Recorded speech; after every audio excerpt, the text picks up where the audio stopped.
Hello, my name is Owen Hittle, and welcome to this Manx Radio Intergenerational podcast, where I shall be interviewing a senior citizen about how much they have seen the world change over their lifetime. Thank you very much for doing this podcast with me. First of all, do you think you could tell me about the time you met the love of your life? Oh, right. That was in White's Cafe in Ramsey. Now, it's now the Chinese in Ramsey. It used to be White's Cafe. And in my young time, you never went into pubs, really, especially girls.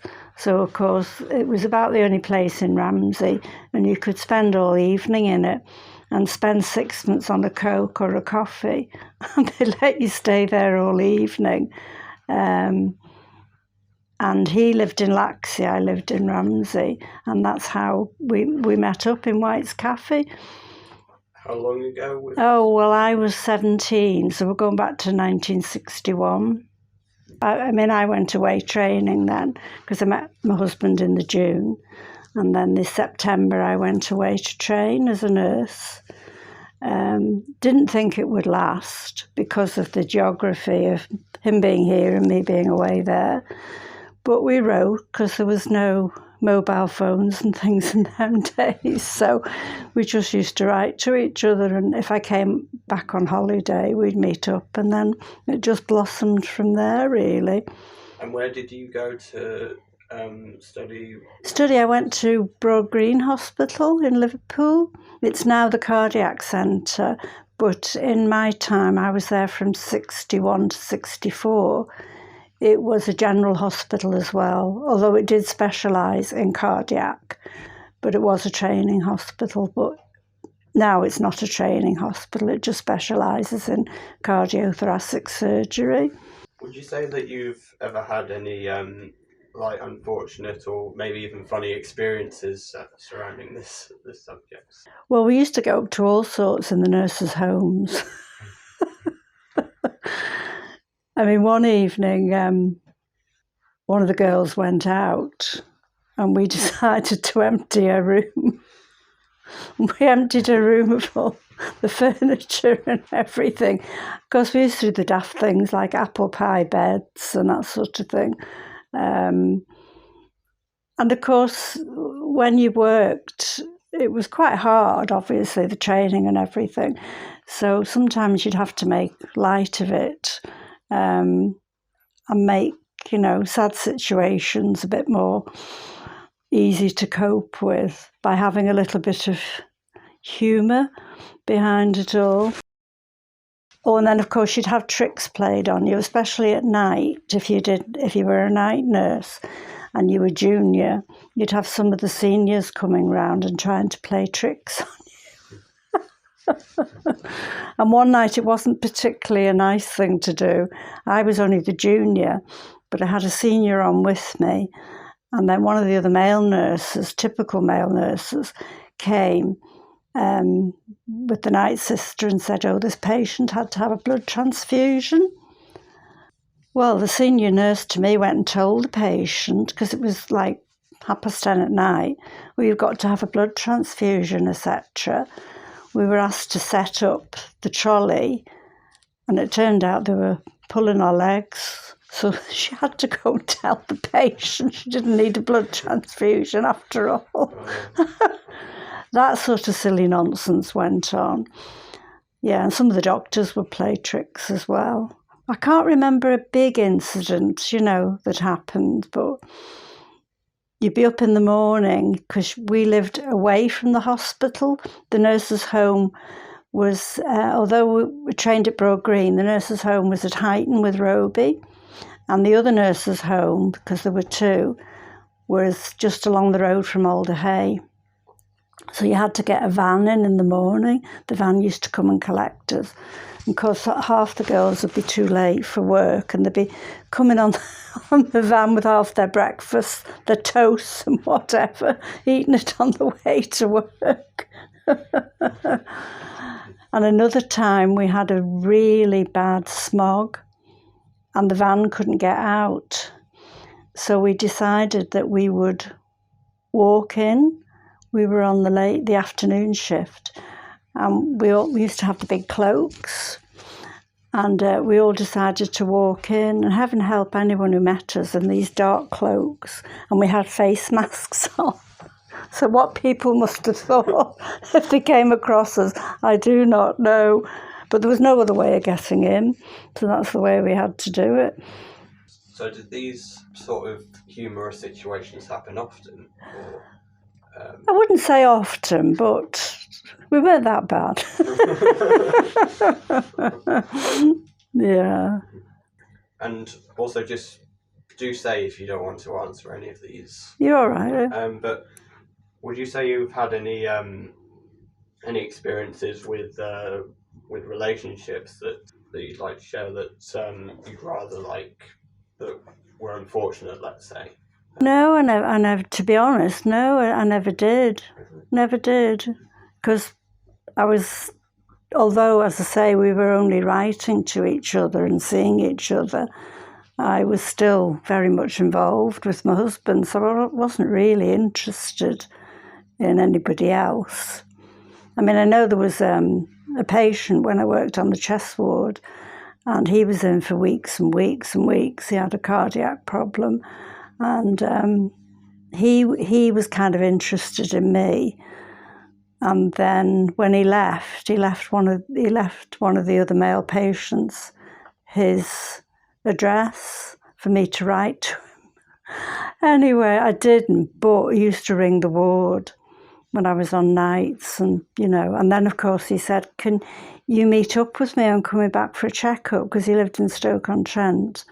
And I said, well, yes. I thought I'll just meet him, and then I thought, no, I better hadn't, because I didn't really want to encourage the relationship, because I thought I didn't want to be just, sort of like leading him up the garden path, as you might say.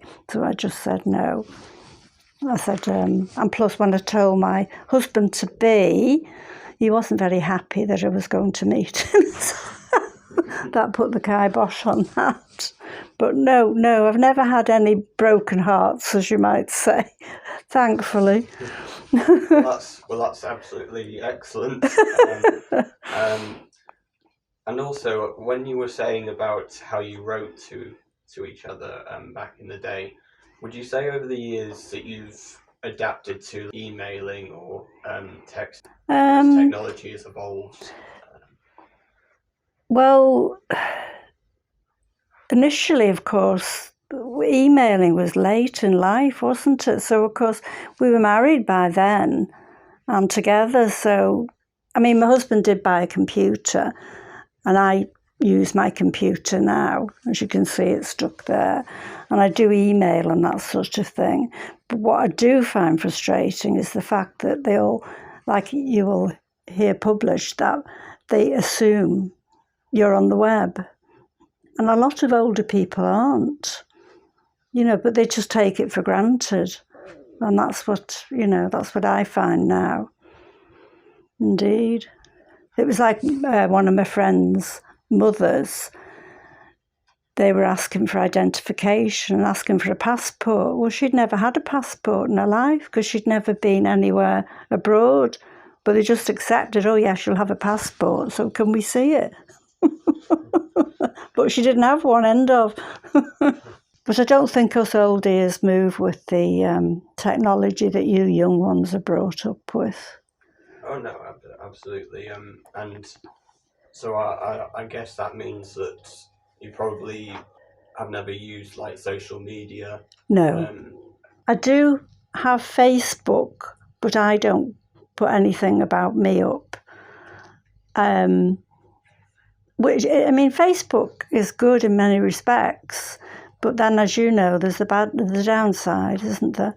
Because people put all sorts on, and it's causing a lot of problems.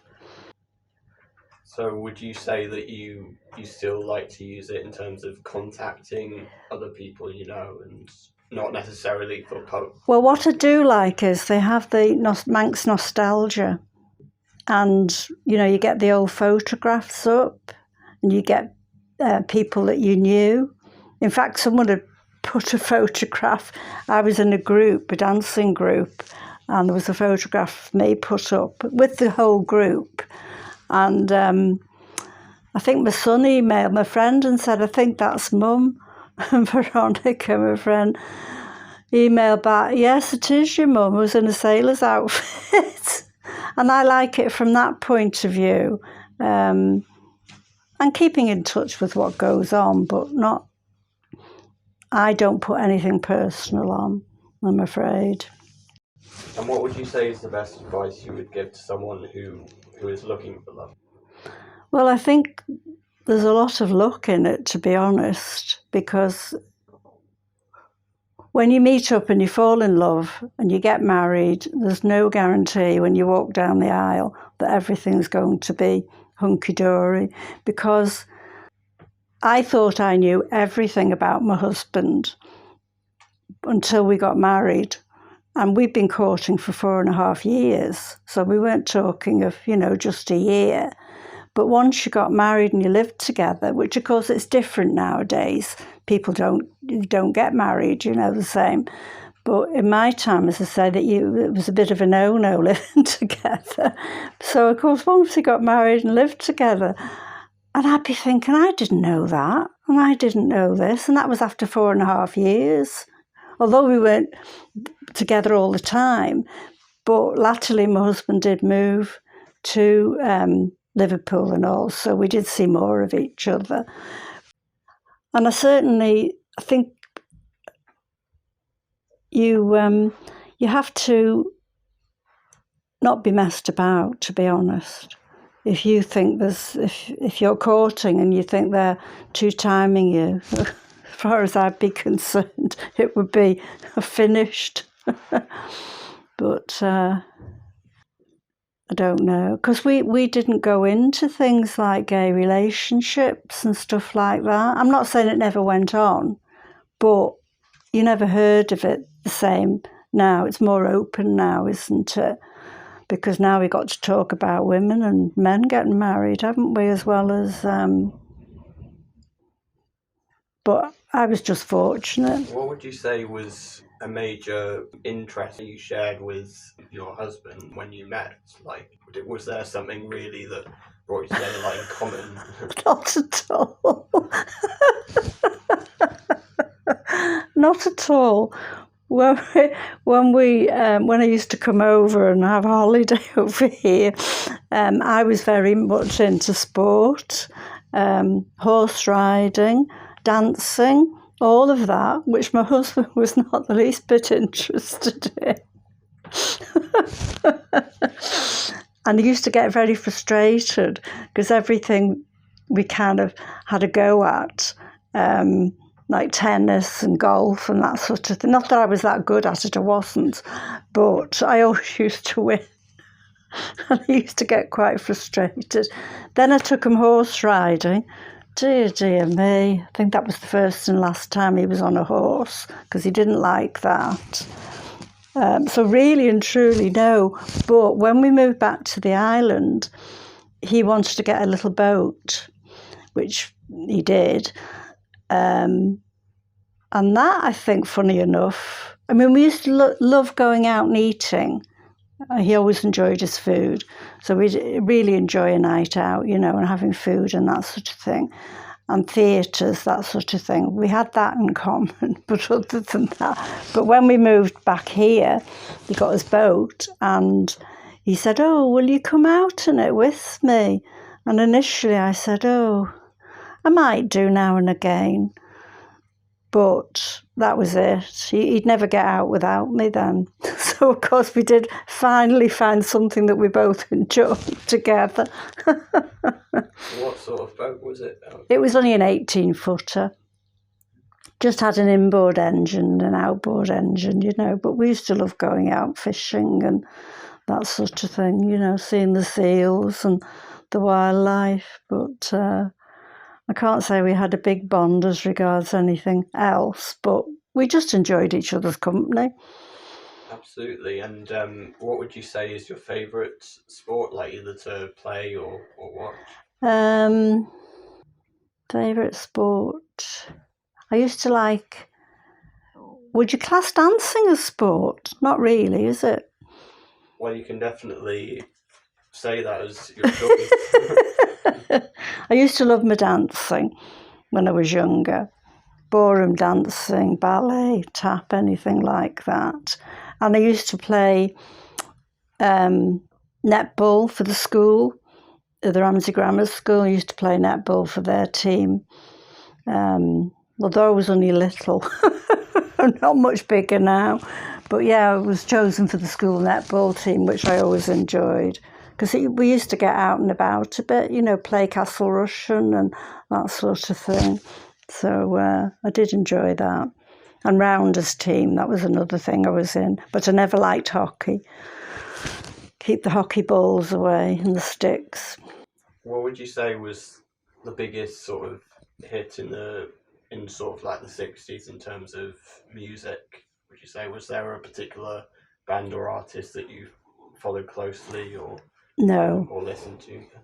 I liked quite like Cliff Richard. And of course, the very early 60s, it was the Beatles, wasn't it? But I'm afraid I was never a big... not saying I didn't like a lot of the music, but I was never a big Beatles fan. In fact, when I was training at Broad Green, one night, there was a crowd of us nurses, and we all went to the Cavern, isn't it, in Liverpool. And the Beatles were on, but they were only just starting to, do well. And my friend and I, there was a guitarist on as well, but the Beatles were the big group. But we preferred the guitarist rather than the Beatles. Oh, dear. So I was never a big fan of any group, I'm afraid. As I say, Tommy Steele, but he was even before them. I quite liked his songs. But, yeah. Because we were into films, a lot, the film stars as well. But, yeah. And what would you say, do you have a favourite film that you... Film, I like the war films. Anything to do with war. In fact, that one's, what was it, 1917?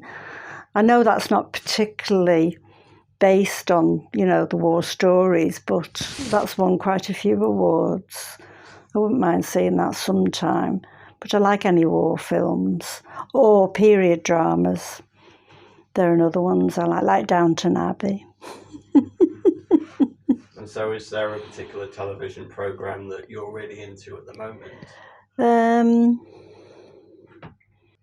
Trying to think what. Well, no rush. You can take as long as you like to think about it. So. Well, to be honest, anything to do with dogs or animals in general. I like the like Spy in the Wild. I don't know. So I don't suppose you watch that, do you?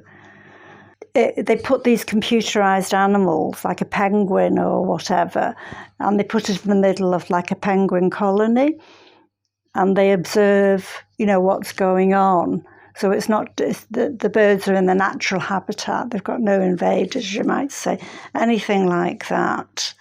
As I say, anything to do with animals at all, I like. And as I say, period dramas. I'm trying to think what's on it. There's not a lot of period dramas on at the moment. When I went to Alaska last year, I saw the huskies, I saw the whales, and I saw the bears, and that was me made up because I'd seen all the animals. And I like, as I say, Noel Fitzpatrick because he's the vet, the super vet. Anything like that I love. But I can't think of one particular thing. But of course, television to me, it's company, passes the time. And what parts of the world have you gone to see, like different animals, like you were saying, when you went to Alaska? Where have I been seeing animals? Egypt. We're on the camels. Tunisia, we were on the camels in the Sahara Desert. Norway, we were on the huskies. Alaska, of course, did the huskies. Well, both times I went, we did the huskies. And then Wales and the bears. Went to Namibia. Well, of course, you had giraffes, elephants, lions, ostriches, all that sort of thing, zebras. And one of the nicest parts of that was in the evening, and you went to the water holes, and the animals would be all there at sunset, having their water, you know, for the night. And that was a lovely sight. That was really lovely. Trying to think where else. Oh, China, saw the pandas. That was lovely. Must have been. Yeah, that was lovely, seeing the pandas in China. And of course, you had also, when we went to Florida, you had the shamu, the whale, and the dolphins that used to do all the pool activities with the adults. But then they stopped that because one of the whales drowned, one of the girls. They don't know if it was obviously intentional or whatever, but they used to ride on their backs and that sort of thing, and go down in the water and all. And the whale took her down and she just drowned. So they banned it after that. They stopped all that. The whales were still performing in the pools, but not with the adults on their backs and things like that. But and the little red pandas, they were lovely. They were running around with the big pandas. Yeah. And is there a country that you particularly love going back to over others, let's say? I think. Oh, now I liked Hawaii because I swam with the dolphins in Hawaii. That's going back years. I went with my husband, and that was a nice experience. He never particularly liked swimming or anything, but I did always like swimming. And you went in the pool with the dolphins. And actually, they'd have two of them coming alongside you. You'd lie in the pool, and they'd have two coming alongside you. You used to have to grab their fins, and they'd pull you along then. And then the other thing they did, you lay in the water flat as you could and had your feet up like that. And the two dolphins would come, one each nose on each foot, and push you, and you'd lift up in the water. So that was lovely in Hawaii. And what I did like in Hawaii, well, I'm saying like, it was quite emotional, was the Arizona. You know, the Arizona was the Pearl Harbor war thing where she was loads, 2,000 or 3,000 people lost their lives on that. But I think I enjoyed China more than a lot of places. I enjoyed that. But we went from country to country. We did a lot of flying. It was very tiring. But you kind of flew into... Wouldn't like to be there now.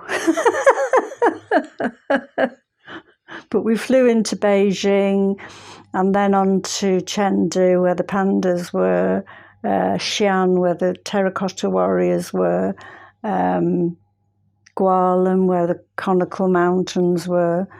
Then eventually we flew into Shanghai, where all the lights were just marvellous on the river cruise. They had all the lights, so I did enjoy that.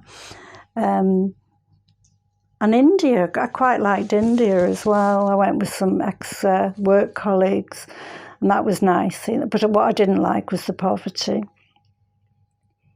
Terrible, just unbelievable conditions. some of them were literally these tent poles with tarpaulin, and they lived like that. But then you went from that to the opulence of the Taj Mahal and the Golden Temple, and you just couldn't get your mind around the fact that there was such, a diverse living circumstances. But at the Golden Temple, that was amazing, in as much as all the people they served for free. We didn't have anything, we just observed it, but thousands and thousands they serve chapatis, and they're making them, and the rice and that sort of thing. But dear me, I don't know how they coped. Could I just ask, was it nerve-wracking when you were in with the dolphins? No. I think my husband was more nervous filming it and watching me. I just loved the fact I was in with them. And of course, I have to say, although it was years ago, they were calling me Granny because I was the oldest in the pool. Most of them were young people. And I was in, they were saying, "Come on, Granny." And I was quite a bit younger than I am now. So would you say to people of your generation to try and just travel more and see as much of the world as possible, let's say? Yeah. It's a case of, what do they say? Carpe diem? Seize the day. Absolutely. I mean, you're still a young lad, but where the years go, as no doubt your nan said the same to you, they just fly by. And all of a sudden, that's it. So you do have to seize the day. Absolutely, yeah. And yes, thank you so much for... Oh gosh, well, I've just been rabbiting on about a load of rubbish, but... Oh, no, seriously, it's been really interesting. So, oh, dear. So, yeah, thank you very, very much. You're very welcome, love.